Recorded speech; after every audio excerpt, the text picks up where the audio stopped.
Siang itu, neraka seolah turun ke Jalan Margonda Raya, Depok. Panas dari aspal yang meleleh memantul ganas, menciptakan fatamorgana di kejauhan dan membuat udara terasa berat untuk dihirup. Rania mengusap peluh di keningnya, merasakan seragam putih abu-abunya lengket di kulit. Satu-satunya keinginannya adalah segera tiba di rumah, melepaskan sepatu yang sesak, dan menenggak segelas es teh buatan ibunya. Motor metik kesayangannya melaju pelan di lajur kiri, deru mesinnya yang halus nyaris tenggelam oleh raungan knalpot Metro Mini dan klakson mobil yang saling bersahutan. Ia tak terburu-buru, tak pula melanggar aturan. Setiap rambu ia perhatikan, setiap marka jalan ia patuhi dengan saksama. Baginya, jalanan adalah ruang publik yang butuh kepatuhan, bukan arena balap. Dunia tampak berjalan seperti biasa, dalam ritme kacau khas kota penyangga Jakarta, hingga sebuah peluit tajam merobek gendang telinganya. Suara itu melengking, memekakkan, datang dari tengah jalan di mana seorang polisi berbadan tegap berdiri pongah dengan wajah masam. Seragam coklatnya tampak kusam oleh debu dan keringat, namun sorot matanya tajam, seolah sengaja mencari mangsa di tengah arus lalu lintas yang padat. "Berhenti, Dek!" Rania terkejut, refleks menarik tuas rem hingga motornya sedikit oleng sebelum menepi ke sisi jalan. Beberapa pengendara lain sempat melirik dengan tatapan ingin tahu, namun segera berlalu, tak mau ikut campur urusan dengan aparat. Dalam hati, Rania bertanya-tanya, apa kesalahannya kali ini? Ia sudah sangat berhati-hati, namun rasa gugup itu tetap menjalari dadanya, seperti seorang murid yang dipanggil guru ke depan kelas tanpa tahu sebabnya. Pria itu, dengan papan nama, Agus, yang tersemat di dadanya, melangkah mendekat. Langkahnya berat, seolah setiap pijakan adalah penegasan kekuasaan. Tubuhnya tinggi besar, kulitnya legam terbakar matahari, dan peluh mengalir di pelipisnya, meninggalkan jejak kotor. Ia menatap Rania dari atas ke bawah tanpa senyum, lalu dengan gerakan dagu yang arogan, meminta surat-surat. Dengan sopan, Rania menyerahkan SIM dan STNK dari dompetnya. Agus memeriksa dokumen itu dengan cepat, sekilas, lalu kembali menatap Rania dengan tatapan sinis yang sulit diartikan. "Kau tahu tadi kau melanggar marka jalan," suaranya datar, namun nadanya menuduh, seolah putusan telah dijatuhkan bahkan sebelum pengadilan dimulai. Rania menelan ludah, tenggorokannya terasa kering. "Saya tidak, Pak. Saya yakin saya jalan pelan di lajur yang benar." Jawaban polos itu justru memantik amarah yang tersembunyi. Wajah Agus menegang, rahangnya mengeras. Di tengah panas yang membakar kulit dan bisingnya jalanan, suasana di sekitar mereka mendadak berubah menekan. Rania bisa merasakan ada ancaman yang tak terucap di balik suara petugas itu. Beberapa mobil yang lewat sempat memperlambat laju, penumpangnya menatap iba pada gadis berseragam SMA yang sedang diinterogasi di pinggir jalan. Peluit di tangan Agus masih berayun-ayun pelan, menjadi simbol kekuasaan kecil yang ia genggam erat. Rania belum tahu, peluit itu bukan sekadar penanda pelanggaran. Ia adalah genderang yang memulai rangkaian kejadian yang akan mengubah hidupnya selamanya. Sebuah pertemuan singkat yang membuka pintu menuju kekerasan, konspirasi, dan rahasia tergelap yang bersembunyi di balik seragam coklat itu. Tubuh besar Agus mendominasi pandangan Rania, menghalangi cahaya matahari dan menciptakan bayangan yang menakutkan. Seragam coklatnya yang kusut dan berbau asap kendaraan seolah menjadi cerminan dari jiwanya yang keruh. Ia memandang Rania dari atas ke bawah, seperti seorang pedagang yang sedang menakar harga barang dagangannya. "Surat-surat, Dek," ucapnya lagi, kali ini lebih seperti perintah mutlak ketimbang permintaan. Tangan Rania sedikit gemetar saat membuka tasnya. Ia menyerahkan SIM dan STNK dengan gestur hormat. Agus menyambarnya tanpa sepatah kata, menelitinya dengan alis berkerut seolah sedang mencari-cari celah kesalahan sekecil apapun. Tatapannya lama, penuh curiga yang dibuat-buat. Lengkap. Tapi kau tahu tadi kau melanggar marka jalan, suara Agus berat dan dingin, mengulang tuduhan yang sama. Rania menggeleng pelan, mencoba mempertahankan ketenangannya. Tapi, Pak, saya tidak lewat markah. Saya pelan-pelan sekali tadi. Nada suaranya lembut, sebuah upaya untuk menghormati seragam yang dikenakan pria di hadapannya. Namun, jawaban itu malah membuat wajah Agus berubah kaku. Ia mendengus, menyipitkan mata seperti predator yang akhirnya menemukan kelemahan mangsanya. Di tangan kirinya, buku tilang sudah terbuka. Pena bergerak cepat di atas kertas, menulis sesuatu tanpa ia jelaskan apa isinya. Rania hanya bisa memperhatikan dalam kebingungan, tak mengerti apa yang sedang dicatat. Setelah beberapa detik yang terasa seperti 1 jam, Agus menatap Rania lagi. Tatapan itu menusuk, penuh kesombongan yang menekan. Turun dari motor, Dek. Kita bicarakan baik-baik di sini, katanya dengan nada yang tak memberi pilihan lain. Rania terdiam sesaat, mencoba mencerna perintah itu. Sekilas ia menatap sekeliling. Jalanan ramai, tak ada pelanggaran fatal, tak ada rambu yang ia langgar. Tapi tatapan mata Agus yang mengintimidasi membuatnya terpaksa menurut. Ia mematikan mesin motornya dan perlahan turun, berdiri di bawah panas matahari yang terasa semakin menyengat kulitnya yang terdedah. Saat itulah suasana benar-benar berubah. Orang-orang yang lewat mulai memperhatikan dengan lebih saksama. Ada yang berbisik-bisik dari dalam angkot, ada pula pengendara motor yang berhenti di kejauhan, mengamati. Namun, tak ada yang berani mendekat. Rania merasa jantungnya berdetak lebih cepat. Firasat buruk mulai merayap di dadanya. Agus menatap kunci motor di tangannya, lalu memainkannya dengan senyum tipis yang sulit dimaknai. Di balik wajah garangnya yang dibuat-buat, ada sesuatu yang licik, sebuah niat yang tidak lagi tentang menegakkan hukum, tapi tentang menyalahgunakan kekuasaan. Dan di tengah terik siang itu, Rania akhirnya sadar bahwa ia bukan sedang berurusan dengan penegak aturan, melainkan dengan seorang oknum yang telah kehilangan nuraninya. Dengan gerakan santai yang menjengkelkan, Agus memutar kunci motor Rania lalu mencabutnya tanpa izin, seolah itu adalah hak prerogatifnya. Suara kecil logam yang bergesekan terdengar jelas di antara deru kendaraan yang lewat. Motor ini ditahan dulu, katanya dingin. Tatapannya dialihkan ke arah lain seolah ia sudah bosan dengan drama kecil ini. Rania menatap kosong, tak percaya. Ia tahu surat-suratnya lengkap, ia tahu semua aturan ia patuhi. Tapi kata, ditahan, itu menggema di kepalanya seperti vonis tak masuk akal. Ia berusaha menjelaskan dengan suara yang mulai bergetar, tapi, Pak, saya tidak melanggar apapun. Sebelum ia sempat menyelesaikan kalimatnya, Agus mengangkat tangan, menghentikannya dengan isyarat kasar. Kalau mau motor ini balik, urus di pos, lanjutnya dengan nada seenaknya.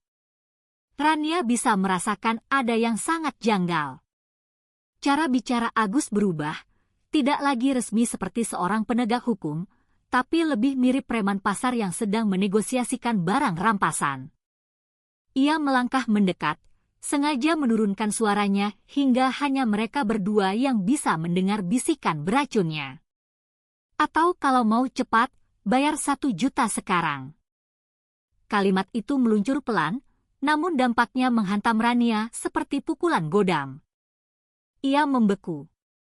1 juta rupiah, jumlah yang sangat besar bagi seorang siswi SMA yang uang sakunya pas-pasan. Ia menatap mata Agus, mencoba mencari tanda bahwa ini semua hanya lelucon atau salah paham. Tapi yang ia lihat di sana hanyalah kilatan keserakahan dan arogansi kekuasaan yang disalahgunakan. 1 juta, Pak. Saya masih sekolah. Salah saya sebenarnya apa? Suara Rania bergetar hebat, campuran antara panas, takut, dan kebingungan. Agus tidak menjawab dengan penjelasan. Ia hanya menyeringai sambil menunjuk sebuah papan rambu di ujung jalan yang tak ada hubungannya dengan posisi mereka. "Kau tak perlu banyak alasan," katanya ringan, seolah permintaan itu adalah hal yang wajar dan biasa ia lakukan setiap hari. Jemarinya memainkan pena di atas buku tilang, bukan untuk menulis pelanggaran, melainkan untuk menegaskan dominasinya. Di matanya, hukum hanyalah alat untuk menekan yang lemah. Ia tahu, 9 dari 10 orang akan memilih membayar daripada melawan dan menghadapi birokrasi yang rumit. Namun, Rania bukan gadis yang mudah tunduk. Ia teringat pesan ayahnya, seorang tentara, yang selalu berkata bahwa kebenaran harus diperjuangkan, sekecil apapun itu. Ia menegakkan punggungnya, mencoba mengumpulkan sisa-sisa keberaniannya meski jantungnya berdebar kencang. "Saya tidak salah, Pak. Kalau mau bawa motor saya, silakan. Tapi saya tidak akan bayar sepeser pun," kata-katanya tegas, meski lirih, seperti bisikan perlawanan di hadapan badai. Agus menyipitkan mata, senyumnya lenyap seketika. Wajahnya berubah dingin dan keras. Udara di sekitar mereka seolah menegang. Dalam diam yang berat itu, Rania menyadari sesuatu yang lebih besar. Ini bukan sekadar pungutan liar. Ini adalah bentuk perampokan terang-terangan yang dilakukan oleh orang berseragam. Ketika seragam dijadikan tameng untuk menindas, dan hukum hanya selembar kertas yang bisa dibeli dengan harga 1 juta rupiah. Rania berdiri tegak di bawah panas matahari yang membakar kulit. Keringat menetes di pelipisnya, tapi pandangannya tetap tajam, menembus mata Agus yang mulai menyiratkan amarah. Di dadanya, jantung berdebar keras, namun rasa takut yang semula mencengkeramnya perlahan berubah menjadi bara kemarahan. Ia tahu dirinya tidak bersalah. Semua yang terjadi di hadapannya bukan penegakan hukum, melainkan pemerasan terang-terangan yang memuakkan. Dengan napas yang berat dan suara yang masih bergetar, ia menatap lurus ke arah Agus. "Saya tidak akan bayar, Pak. Saya akan laporkan Bapak," katanya, lebih lantang dari sebelumnya. Suaranya sempat tercekat oleh panas dan tekanan, namun tekadnya terdengar jelas. Kata-kata itu terdengar sangat berani, namun di telinga Agus, itu adalah sebuah tantangan terbuka. Agus tertawa keras, tawa yang terdengar lebih seperti ejekan kasar daripada hiburan. "Lapor? Lapor ke siapa?" Suaranya serak, penuh kesombongan. Ia melangkah mendekat, semakin rapat. Jaraknya kini hanya sejengkal dari wajah Rania. Napasnya yang berat mengeluarkan bau rokok kretek dan amarah yang tertahan. "Semua laporanmu juga ujung-ujungnya sampai ke saya," ucapnya dengan nada sinis. Ucapan itu seperti racun yang menyusup ke dada Rania, menyadarkannya bahwa orang seperti Agus merasa begitu kebal, seolah hukum adalah jaring laba-laba yang hanya bisa menjerat yang lemah, tapi tak berdaya di hadapan mereka yang berkuasa. Dunia seolah menjadi panggung kecil mereka. Beberapa warga mulai memperhatikan dari seberang jalan. Ada yang melambatkan laju motornya, ada pula pejalan kaki yang berhenti sejenak, pura-pura melihat etalase toko. Tapi tak satu pun dari mereka berani mendekat. Wajah-wajah itu hanya menjadi penonton bisu di tengah pertarungan kecil antara kebenaran seorang gadis dan arogansi seorang aparat. Rania bisa merasakan tatapan mereka, campuran antara iba dan takut. Namun, itu tidak membuatnya surut. Ia menatap balik ke mata Agus, sorotnya tidak gentar. Dalam benaknya hanya ada satu kalimat yang terus berulang, "Jangan diam, jangan tunduk." Agus semakin mendekat, tubuhnya yang besar nyaris menyentuhnya. Nada suaranya berubah lebih tajam, lebih mengancam. "Kau kira anak ingusan seperti kau bisa menang?" katanya sambil mencondongkan tubuh, mencoba mengintimidasi dengan posturnya. Rania menahan napas, tubuhnya menegang, tapi matanya tak berpaling sedikit pun. Dalam diamnya, ia menegaskan keberanian yang lahir bukan dari kekuatan fisik, melainkan dari keyakinan pada kebenaran. Udara di sekitar terasa berat, seolah waktu berhenti sejenak untuk menyaksikan benturan dua dunia yang berbeda. Satu berpakaian seragam dan merasa berkuasa atas segalanya. Satu lagi hanya seorang siswi SMA yang memiliki keberanian yang jauh lebih besar dari pangkat manapun. Dan di antara panas siang itu, sebuah babak baru yang brutal sedang dimulai, babak di mana kebenaran bersiap menantang kekuasaan yang telah bengkok. Tamparan itu datang begitu cepat, keras, dan tanpa ampun. Plak!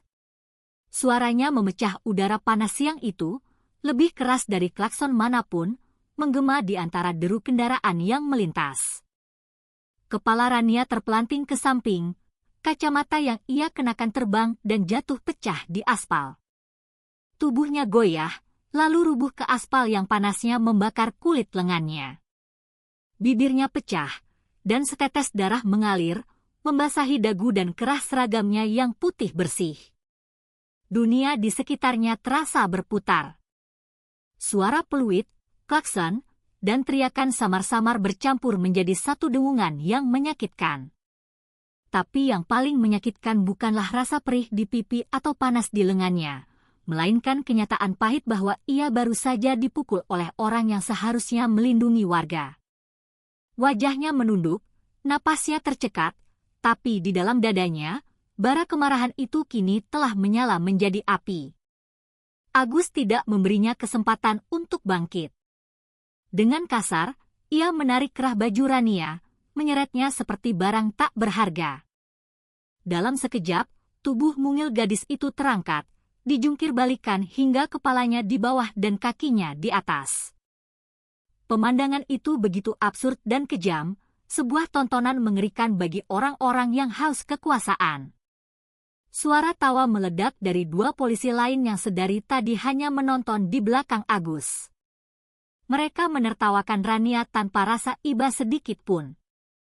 "Lihat nih, anak kecil sok berani lawan petugas," teriak Agus sambil tertawa, wajahnya memerah karena campuran amarah dan kepuasan yang bengis. Rania berusaha meronta, menendang-nendang di udara, tapi tenaganya seolah terkuras habis. Semua yang bisa ia lakukan hanyalah menahan air mata yang akhirnya jatuh, bercampur dengan darah yang menetes dari bibirnya ke aspal jalanan. Warga di sekitar mulai berteriak. Sebagian menutup mulut, tak percaya dengan apa yang mereka lihat. Seorang ibu-ibu menjerit, "Sudah, Pak. Itu anak sekolah," tapi tak ada yang berani maju.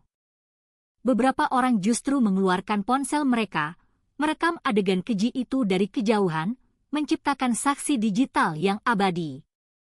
Suara orang yang tertawa dari para polisi bercampur dengan suara orang yang menangis dari kerumunan.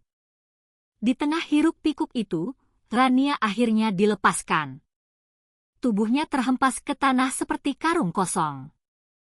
Napasnya tersengal, pandangannya kabur. Tapi bahkan dalam keadaan itu, ia masih berusaha mengangkat kepala dan menatap Agus dengan mata yang sama. Mata yang menolak untuk tunduk.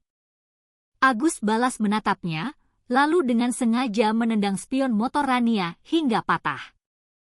"Itu biar kau belajar hormat sama petugas," katanya dengan tawa kasar, sebelum berbalik menuju motor patrolinya. Dua rekannya ikut naik, masih membawa sisa tawa yang sama dinginnya dengan kejahatan yang baru saja mereka lakukan.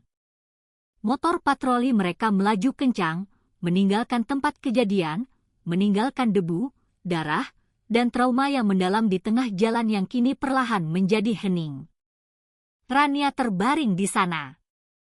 Tubuhnya gemetar, tapi di dalam dirinya, sebuah janji telah lahir. Bahwa penghinaan ini tidak akan berakhir di sini. Bahwa suatu hari, keadilan akan menatap balik pada mereka yang kini tertawa di atas penderitaan orang lain. Suasana di jalan itu berubah kacau. Warga yang tadinya hanya menjadi penonton bisu kini mulai berdatangan dari segala arah, terpancing oleh suara teriakan dan tamparan yang menggema. Beberapa di antara mereka berlari kecil, ingin menolong. Namun, langkah mereka terhenti ketika salah satu rekan Agus yang tersisa berdiri di tengah jalan, menenteng tongkatnya dan berteriak lantang, "Urusan polisi, jangan ikut campur." Nada suaranya keras, penuh ancaman, membuat orang-orang spontan mundur ketakutan.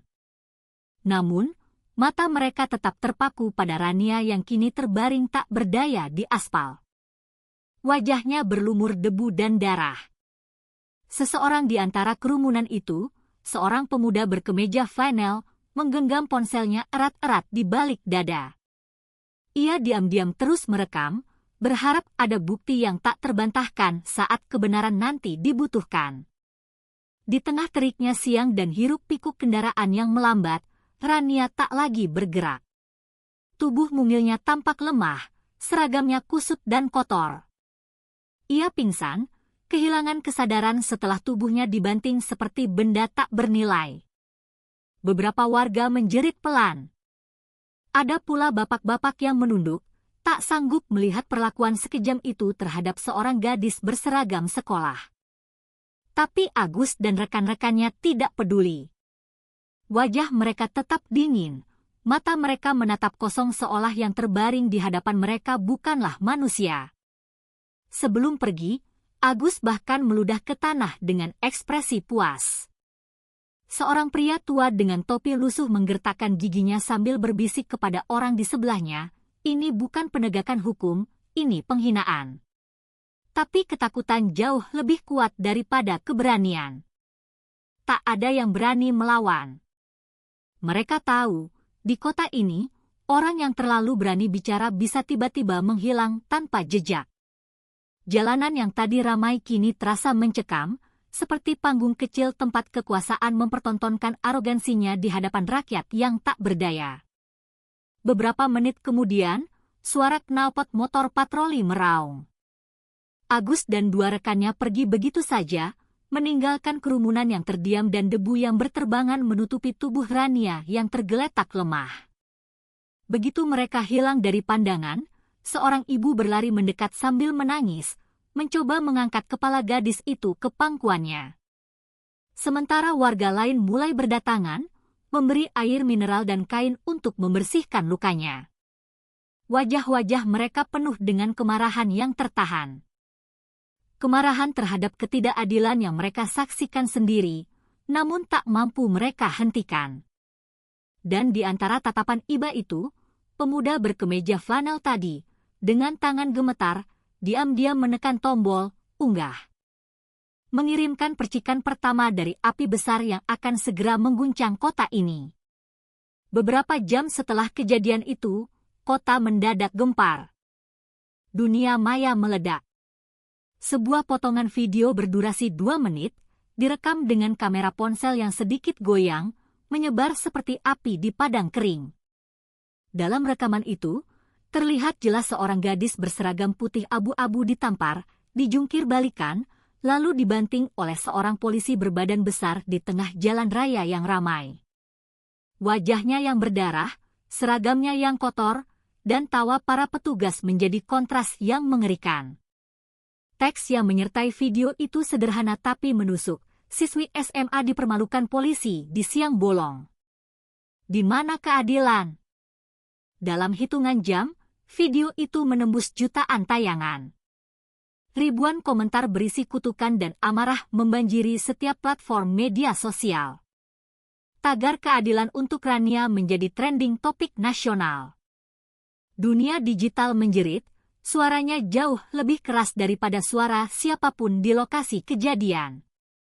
Di sebuah kamar perawatan di Rumah Sakit Mitra Keluarga Depok, Rania terbaring lemah. Kepalanya diperban, lehernya dihiasi memar biru keunguan, dan wajahnya tampak pucat pasi. Suara mesin infus yang berdetak pelan di samping ranjangnya menjadi satu-satunya musik latar, seolah menjadi saksi sunyi atas kekejaman yang baru saja ia alami. Di lorong, beberapa perawat berbisik-bisik, membicarakan video yang sedang viral itu tanpa tahu bahwa gadis di kamar nomor 302 adalah korban yang sama. Di samping tempat tidur, seorang ibu duduk menunduk, menggenggam tangan putrinya erat-erat, berdoa dengan air mata yang jatuh tanpa suara.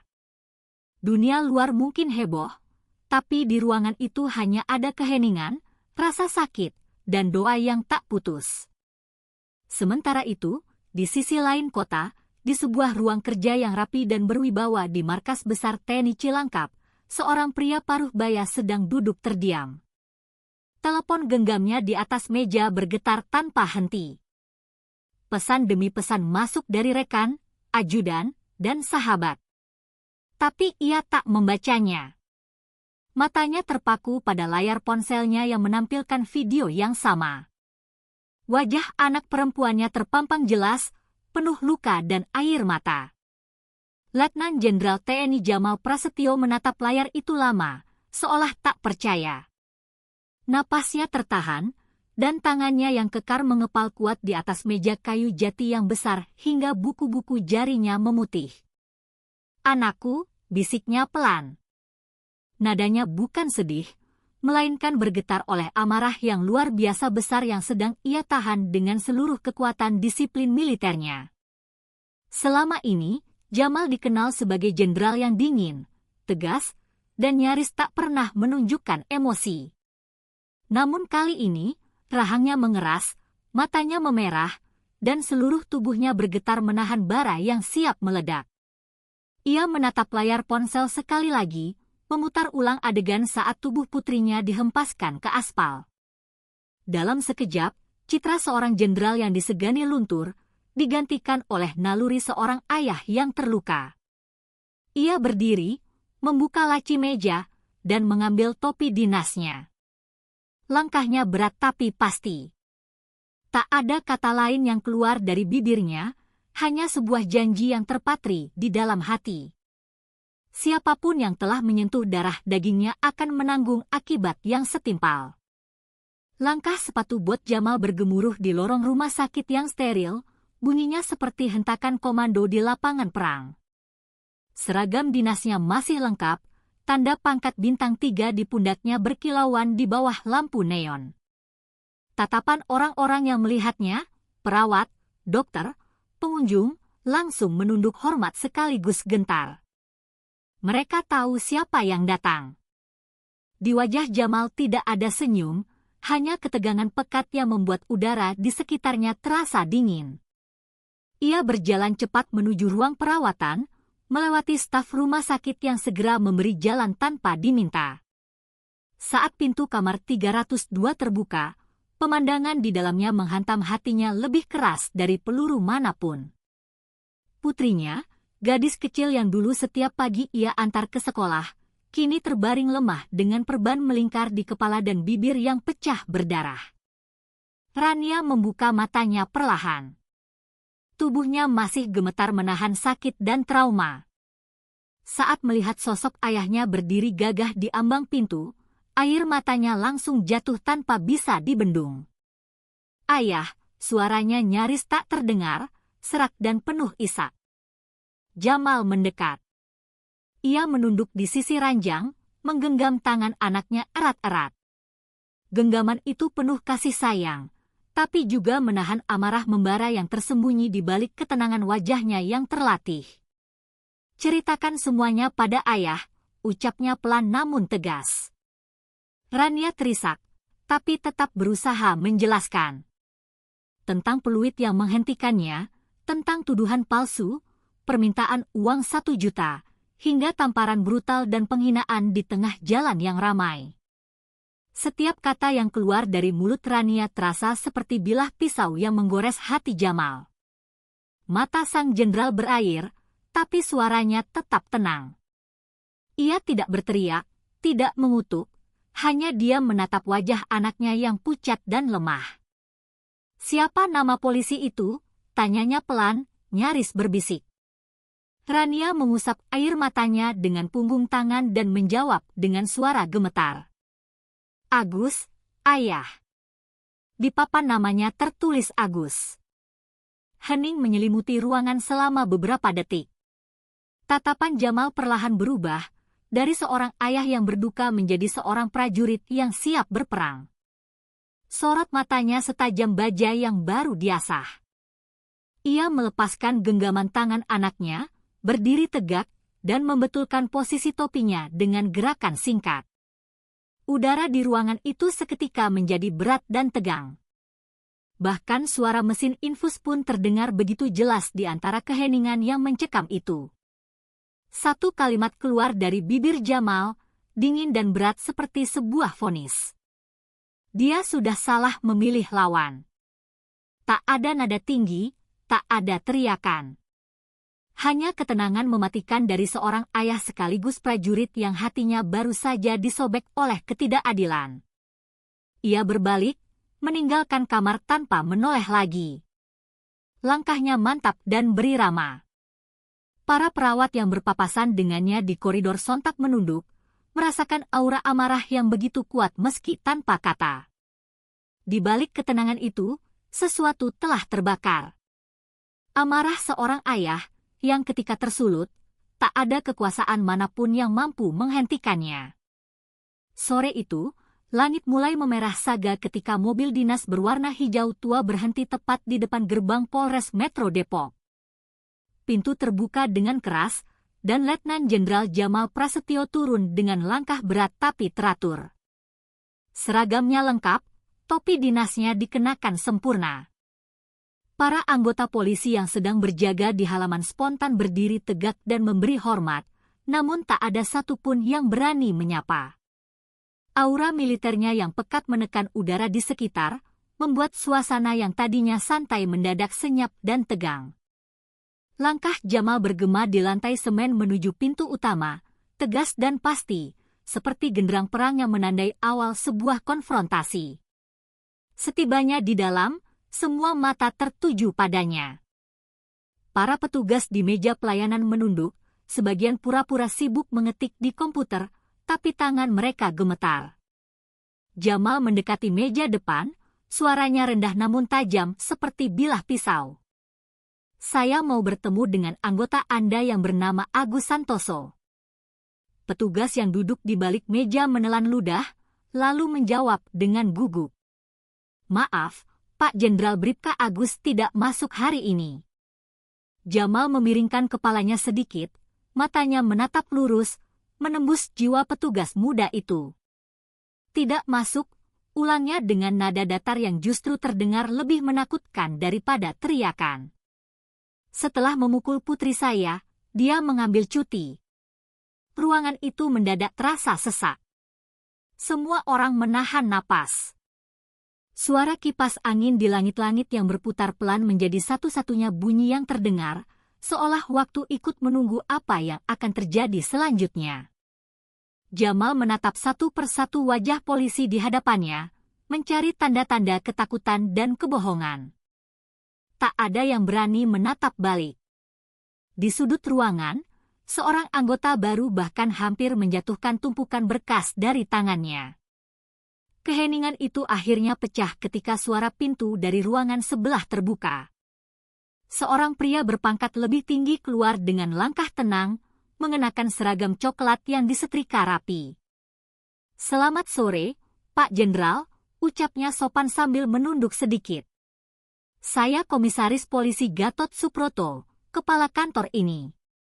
Suaranya terdengar ramah, tapi matanya menyimpan ketegangan yang tak bisa disembunyikan. Jamal menatapnya tajam, tanpa membalas basa-basi. Saya tidak datang untuk disambut, Kompol. Saya datang menuntut penjelasan. Gatot mencoba tersenyum tipis, mengusap setitik keringat di pelipisnya. Saya paham, Pak Jenderal. Kami turut prihatin atas kejadian yang menimpa putri Bapak. Izinkan saya menjelaskan. Tapi nada lembut itu tak cukup menutupi getar halus di suaranya. Di antara dua perwira dari dua institusi berbeda itu, udara seperti bergetar. Dua dunia kekuasaan bertemu, dan semua orang di ruangan itu tahu, percakapan yang akan terjadi bukan sekadar klarifikasi, melainkan awal dari badai yang jauh lebih besar. Kompol Gatot Subroto menatap Jamal dengan senyum yang dipaksakan agar tampak tenang. Namun, Keringat halus yang terus muncul di pelipisnya mengkhianati rasa gugup di balik topeng profesionalismenya. Ia menjulurkan tangan, mencoba menunjukkan sikap hormat. "Saya turut prihatin, Pak Jenderal. Kami sangat menyesalkan kejadian itu," katanya lembut. Suaranya dibuat serendah mungkin agar terdengar tulus. Ia lalu menambahkan dengan cepat, "Kami pastikan pelaku akan diproses sesuai hukum yang berlaku, dan seluruh biaya pengobatan putri Bapak akan kami tanggung penuh." Kalimatnya tersusun rapi, seolah telah dihafal berkali-kali, sebuah naskah standar untuk menenangkan kemarahan orang penting.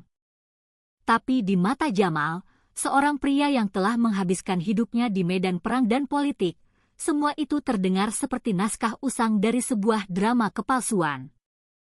Ia tidak langsung menjawab. Tatapannya tetap tertuju pada mata Gatot, menembus lapisan senyum pura-pura itu. Ia sudah terlalu lama hidup di dunia yang penuh manipulasi untuk tidak mengenali kebohongan yang dibungkus dengan sopan santun. Gerak tangan Gatot yang terlalu cepat, nada suara yang terlalu hati-hati, semuanya menunjukkan ketakutan, bukan ketulusan. "Proses hukum," ucap Jamal perlahan, seolah sedang menimbang makna dari dua kata itu. Kata yang sering kali dipakai untuk menunda, bukan menegakkan keadilan. Gatot berdeham kecil, mencoba menutupi kegelisahannya dengan senyum yang semakin kaku. "Percayalah, Pak. Kami akan lakukan yang terbaik untuk kasus ini." Hening selama beberapa detik. Jamal akhirnya berdiri tegak, merapikan letak topinya dengan gerakan halus namun tegas. "Saya tunggu hasilnya," katanya singkat.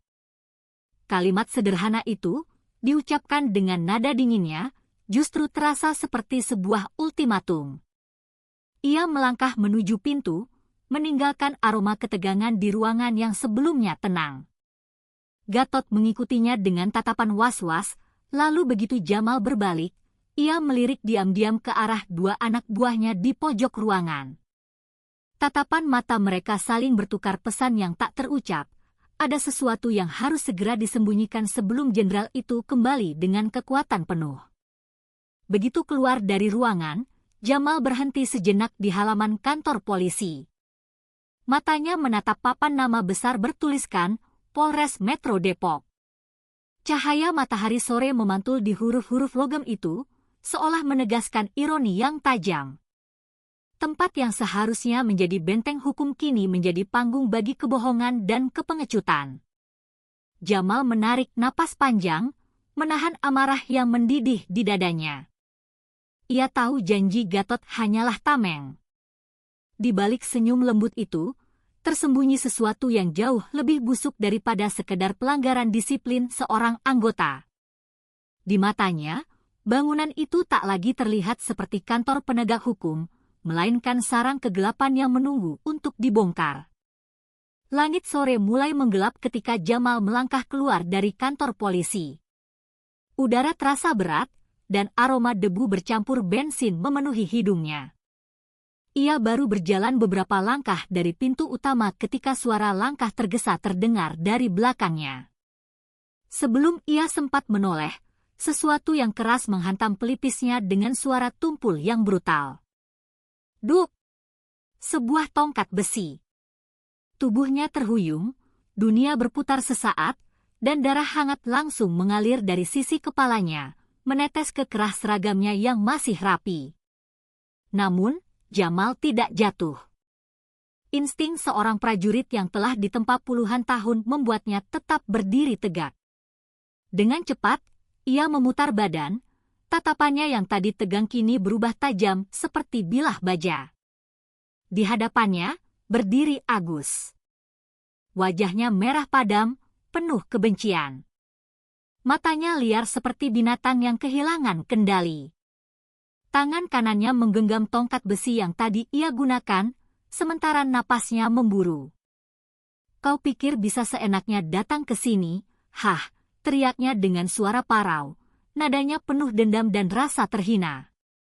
Orang-orang yang sedang melintas di luar kantor menjerit kaget. Beberapa polisi muda berlari ke arah mereka, tapi tampak ragu untuk campur tangan. Situasi mendadak berubah menjadi arena pertempuran. Dua sosok berseragam, dua dunia kekuasaan yang berbeda, berdiri saling berhadapan di halaman sebuah institusi hukum.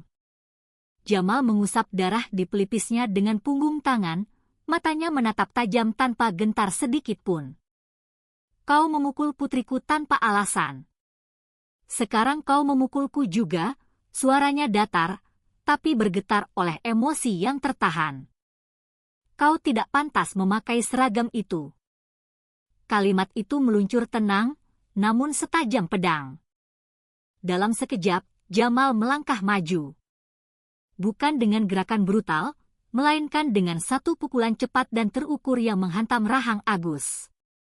Suaranya menggelegar, buk, disertai cipratan darah dari bibir dan hidung sang polisi. Tubuh besar Agus terlempar ke belakang, jatuh terjerembab ke tanah. Tongkat besinya terlepas dari genggaman dan berputar di udara sebelum jatuh berdebum di dekat kaki Jamal. Orang-orang di sekitar terdiam, menatap pemandangan itu dengan campuran rasa takut dan kekaguman. Darah menetes dari mulut Agus yang kini terbaring lemah, tapi Jamal hanya menatapnya tanpa belas kasihan. Itu balasan untuk putriku, ucapnya pelan, namun penuh wibawa. Tidak ada teriakan, tidak ada ancaman, hanya kalimat pendek yang menembus lebih dalam dari pukulan manapun.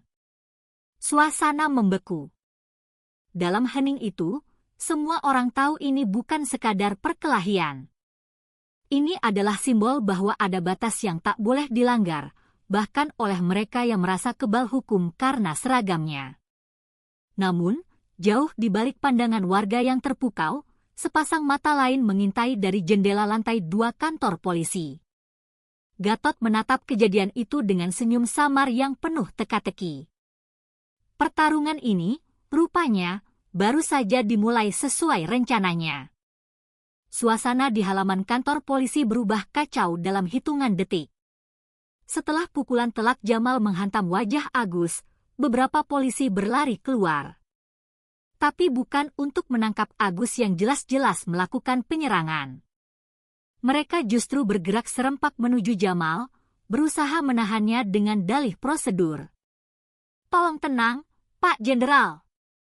Ini area kantor polisi," teriak salah satu dari mereka dengan nada panik yang dibuat-buat. Jamal menatap tajam, wajahnya masih berlumuran darah, namun tubuhnya tetap tegak tak tergoyahkan. Ia tak melawan, hanya memandang satu persatu wajah para petugas muda itu yang tampak kebingungan dan serba salah. Sebagian menahan hormat pada pangkatnya, sebagian lagi menahan rasa takut pada atasan mereka yang mengawasi dari dalam. Dalam pandangan tajam Jamal, semua ini terasa seperti sebuah sandiwara yang janggal. Sementara itu, dua polisi lain sigap mengangkat tubuh Agus yang masih terkapar di tanah. Wajahnya berlumuran darah, tapi ia tidak dibawa ke ruang tahanan atau interogasi. Sebaliknya, ia justru digiring ke ruang belakang kantor dengan cepat, seperti sedang dilindungi dari pandangan publik. Tidak ada pembuatan berita acara, tidak ada penahanan. Semua berlangsung sunyi, tertutup, dan sangat mencurigakan. Dari balik pintu kaca, Jamal melihat sekilas bagaimana beberapa perwira tampak memberi isyarat tangan ke arah anak buahnya, seolah meminta semuanya diatur sesuai skenario. Saat itu, amarah di dada Jamal perlahan berubah menjadi kecurigaan yang dingin dan tajam. Sesuatu di tempat ini benar-benar tidak beres. "Jadi begini cara kalian bekerja?" gumam Jamal lirih sambil mengusap darah di pelipisnya. Ia tidak berteriak, tidak pula menuntut. Matanya hanya memindai seluruh bangunan itu seolah sedang menilai medan perang. Ketika seorang petugas hendak menyentuh lengannya, Jamal menatap lurus ke arah perwira itu hingga yang lebih muda itu terhenti, gemetar, tanpa berani menyentuhnya. Suara kipas angin di koridor terdengar pelan, mengiringi ketegangan yang menyesakan. Semua orang tampak berusaha menutupi sesuatu. Ini bukan lagi soal benturan antara dua orang, melainkan benturan antara kebenaran dan sebuah sistem yang sedang berusaha melindungi boroknya sendiri. Beberapa saat kemudian, Jamal memilih untuk pergi. Ia melangkah keluar tanpa bicara lagi, membiarkan sisa darah menetes dari pelipisnya ke lantai kantor yang dingin. Ia berjalan menuju mobil dinasnya, membuka pintu dengan tangan yang bergetar menahan amarah, tapi penuh kendali. Begitu mesin menyala, refleksi wajahnya di kaca spion terlihat tajam dan dingin. Di dalam kepalanya, potongan-potongan peristiwa mulai tersusun menjadi sebuah gambaran besar. Tatapan takut anak buah Gatot, perlindungan terang-terangan terhadap Agus, reaksi panik yang terkoordinasi. Ini bukan sekadar pemukulan, ucapnya pelan pada dirinya sendiri.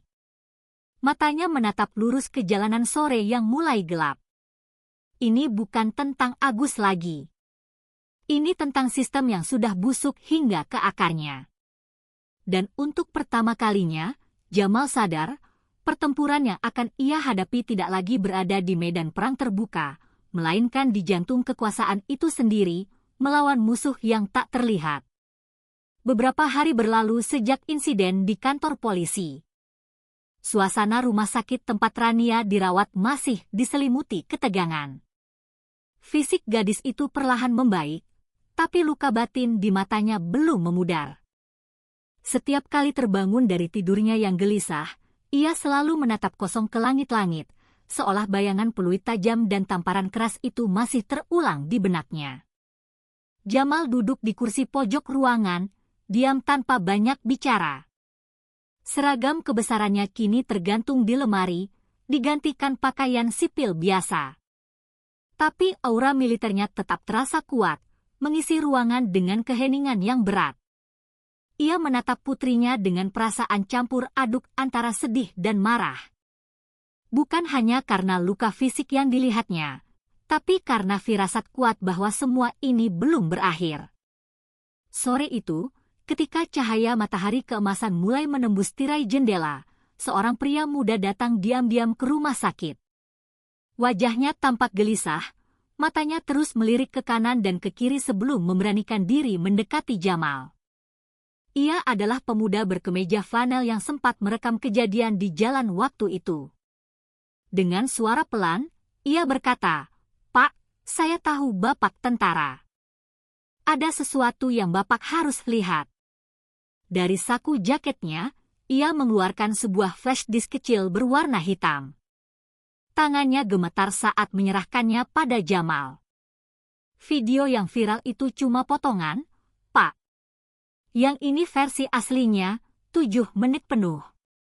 Saya tidak berani memberikannya pada polisi. Jamal menatap benda kecil itu lama, lalu mengangguk tanpa banyak kata. Ia tahu, kebenaran seringkali datang dalam bentuk yang sederhana, namun berbahaya. Malam harinya, di ruang kerjanya yang remang, Jamal menancapkan flash disk itu ke laptopnya. Layar menyala, dan video mulai diputar. Ia menyaksikan kembali momen menyakitkan yang sama. Rania jatuh, darah di pipinya, warga yang berteriak.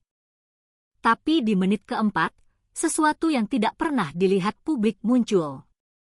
Seorang pria berpakaian sipil datang dari sisi jalan, membawa amplop coklat tebal, dan menyerahkannya langsung kepada Agus. Mereka berbicara pelan, namun mikrofon sensitif dari kamera ponsel itu berhasil menangkap beberapa kata kunci yang membuat darah Jamal berdesir. Pak Gatot, dan Proyek 31C.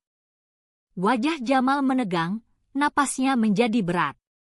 Ia memutar ulang bagian itu beberapa kali, memastikan telinganya tidak salah dengar. Tangannya menggenggam pinggiran meja begitu kuat hingga urat-uratnya menonjol. Matanya memandang layar dengan tatapan tajam penuh perhitungan. Kini, semua potongan teka-teki mulai menyatu. Kenapa Gatot begitu tenang? Kenapa Agus begitu berani menyerangnya di kantor polisi? Dan kenapa semua orang berusaha menutupi insiden ini? Proyek 31C, gumamnya pelan. Ia tahu istilah itu. Dulu ia pernah mendengarnya selintas di lingkaran perwira tinggi. Sebuah proyek fiktif yang disebut-sebut sebagai program pengawasan lalu lintas modern, tapi sebenarnya adalah sebuah mesin pencucian uang skala besar antar lembaga. Rahangnya mengeras. Ini bukan lagi soal penganiayaan terhadap anaknya. Ini adalah tentang jaringan korupsi terstruktur yang berjalan lancar di balik lambang negara. Dan di detik itu juga, Jamal berjanji pada dirinya sendiri, kebenaran ini tidak akan berhenti di layar laptopnya. Ia akan membongkarnya sampai ke akar. Malam demi malam, Jamal bekerja dalam diam. Ia menutup pintu ruang kerjanya rapat-rapat, hanya ditemani cahaya lampu meja dan tumpukan berkas yang ia dapatkan dari berbagai sumber rahasia. Sebagai seorang jenderal aktif, ia masih memiliki akses ke jaringan intelijen internal. Meski kali ini ia harus bergerak sangat hati-hati, karena langkah sekecil apapun bisa diawasi. Di layar laptopnya, file demi file ia buka, menelusuri alur keuangan dan laporan-laporan fiktif yang tersambung ke nama proyek misterius itu, Proyek 31C. Semakin dalam ia menggali, semakin ia sadar bahwa proyek itu bukan sekadar proyek pembangunan, melainkan sebuah jalur suap terstruktur yang rapi. Di balik istilah mulia, pengamanan lalu lintas, tersembunyi sistem pengumpulan uang haram, mulai dari pungutan liar di jalanan hingga ke tangan para pejabat tinggi. Rangkaian nama mulai muncul di layarnya, kepala dinas, kontraktor swasta, dan beberapa perwira polisi. Di antaranya, nama Kompol Gatot Subroto tercantum sebagai pengendali wilayah, pengawas arus dana, dan pembuat laporan palsu. Semua jalur keuangan yang mengalir dari lapangan menuju rekening-rekening pribadi bermuara pada satu struktur yang rapi, seperti jaring laba-laba yang membelit dari bawah hingga ke atas. Agus hanyalah pion kecil, alat kotor untuk mengeruk uang di lapangan. Setiap uang, damai, di jalan akan dicatat sebagai bagian dari biaya operasional proyek. Semuanya tampak legal di atas kertas, padahal yang sesungguhnya terjadi adalah perampokan yang dilegalkan oleh sistem. Namun, saat Jamal membuka folder terakhir yang terenkripsi, matanya terbelalak. Di antara tumpukan file transaksi bank, ada satu dokumen berlogo resmi lembaga pemerintah dengan tanda tangan seorang jenderal TNI aktif. Nama di bawah tanda tangan itu adalah namanya sendiri, Letnan Jenderal Jamal Prasetyo. Ia menatap lama dokumen itu. Jari-jarinya bergetar halus. Tanda tangan itu sangat identik, lengkap dengan stempel satuan yang hanya digunakan untuk urusan resmi. Tapi Jamal tahu, ia tidak pernah menandatangani dokumen semacam itu. Rasa panas menjalar di tengkuknya. Seseorang bukan hanya sedang menutupi kejahatan mereka, tapi juga sedang membangun sebuah jebakan untuk menjatuhkannya. Ia bersandar di kursinya, menatap kosong ke dinding, berusaha menahan amarah yang membakar. "Jadi ini permainanmu, Gatot," gumamnya lirih. Tapi semakin ia pikirkan, semakin jelas bahwa Gatot hanyalah bagian kecil dari bayangan besar di balik layar. Ada kekuatan yang jauh lebih tinggi, cukup kuat untuk memalsukan identitas seorang jenderal aktif tanpa terdeteksi oleh sistem. Jamal menatap peta kecil di dinding ruang kerjanya. Titik-titik merah yang ia tandai membentuk pola jaringan antar lembaga yang rumit. Ia menarik napas panjang, matanya kini dingin dan fokus. "Kalau mereka mau menjatuhkanku dengan namaku sendiri," katanya tegas pada keheningan malam, "maka mereka belum tahu siapa yang sedang mereka lawan." Di ruangan sunyi itu, Jamal tak lagi sekadar seorang ayah yang mencari keadilan. Ia telah berubah menjadi seorang pemburu di dalam dunia gelap yang diciptakan oleh tangan para penguasa korup itu sendiri. Malam itu, langit Jakarta tampak berat. Awan hitam pekat menutupi bulan, dan udara di sekitar rumah sakit terasa aneh. Tenang, tapi menekan. Jamal duduk di dalam mobil dinasnya yang terparkir tak jauh dari pintu masuk, memandangi gedung rumah sakit dengan pikiran yang penuh badai. Di tangannya, ponsel bergetar pelan. Nomor tak dikenal muncul di layar. Ia sempat ragu beberapa detik sebelum akhirnya menekan tombol hijau. Suara berat, datar, dan tak berperasaan terdengar di seberang. "Pak Jenderal Jamal, hentikan penyelidikan itu. Kami tahu di mana Rania dirawat." Kalimat itu diucapkan tanpa ancaman langsung, namun maknanya seperti bilah pisau es yang menembus dada. Sebelum Jamal sempat bertanya siapa penelpon itu, suara di seberang terputus begitu saja. Sinyal hilang. Hening menggantung di udara, hanya tersisa detak jantungnya sendiri yang berdentum keras di telinga. Ia menatap layar ponsel yang kosong itu lama, lalu menggenggamnya kuat-kuat hingga buku-buku jarinya memutih. Dalam sekejap, ia sadar bahwa lawannya bukan lagi sekumpulan oknum kecil di tubuh kepolisian. Ini adalah sesuatu yang jauh lebih besar. Sebuah jaringan yang memiliki mata di mana-mana, bahkan di dalam rumah sakit tempat anaknya terbaring lemah. Ia membuka pintu mobil dan keluar perlahan. Pandangannya menyapu sekeliling. Jalanan tampak sepi, tapi nalurinya sebagai seorang prajurit mengatakan sebaliknya. Ada sesuatu yang bergerak dalam bayangan, sesuatu yang sedang mengawasi. Napasnya teratur, tapi matanya tajam memindai setiap sudut gelap, setiap mobil yang terparkir. Ia tahu, pertempuran ini baru saja berubah bentuk menjadi jauh lebih personal dan berbahaya. Di sisi lain halaman rumah sakit, di balik pepohonan yang remang, seorang pria berpakaian sipil berdiri mengamati Jamal. Wajahnya sebagian tertutup bayangan, namun sekilas ia tampak seperti Agus, tapi versi yang lebih tua dan lebih keras, dengan bekas luka panjang di pipi kanannya. Tangannya menggenggam sebuah alat komunikasi kecil, dan suaranya terdengar pelan namun jelas. Target sudah sadar. Operasi tahap 2 dimulai. Kalimat itu meluncur tenang, tapi dinginnya menembus keheningan malam. Tak jauh dari sana, dua bayangan lain muncul dari sebuah mobil hitam tanpa plat nomor, bergerak cepat dan senyap seperti serigala di bawah cahaya lampu yang redup. Rumah sakit yang tadinya menjadi tempat perlindungan kini perlahan berubah menjadi ladang ancaman. Sirena ambulans meraung di kejauhan, mengiris kesunyian malam. Di ruang rawat yang dingin, Rania menggeliat pelan dalam tidurnya. Matanya mulai terbuka. Cahaya putih lampu menyorot wajahnya yang pucat. Ia menatap langit-langit, mencoba memahami perasaan ganjil yang tiba-tiba muncul. Perasaan seperti sedang diawasi. Bibirnya gemetar, mengucap pelan dengan suara nyaris tak terdengar. "Ayah, ada yang bersembunyi di balik semuanya." Kalimat itu menjadi gema yang menutup malam panjang itu. Dan di luar sana, bayangan-bayangan itu terus berpindah tempat, bersiap menjalankan sesuatu yang jauh lebih besar dari sekadar balas dendam.